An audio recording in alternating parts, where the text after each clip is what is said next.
এই মুহূর্তে MS news India চ্যানেলের পর্দায় দেখতে পাচ্ছেন, এটা হচ্ছে রাজাডাঙ্গা হাই স্কুলের ক্রান্তি ব্লকের রাজাডাঙ্গা হাই স্কুলের উত্তর মাঝগ্রাম এলাকায় একটি ডাম্পার একটি পুকুরের মধ্যে উল্টে গেছে। তার কারণ হচ্ছে এখানে রাজাডাঙ্গা হাই স্কুল থেকে কদমতলা মোড় পর্যন্ত নতুন করে রাস্তার কাজ নির্মাণ হচ্ছে। আর এই নির্মাণ কাজের জন্য ডাম্পারে করে মাল নিয়ে যাওয়ার সময় রাস্তার পাশে থাকা পুকুরে হঠাৎই উল্টে যায় এই ডাম্পারটি।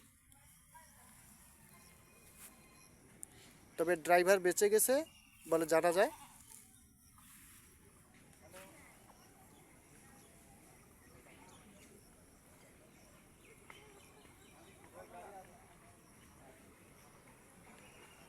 এই মুহূর্তে আপনারা দেখতে পাচ্ছেন এখানে ক্রান্তি ফাঁড়ির পুলিশে উপস্থিত রয়েছেন।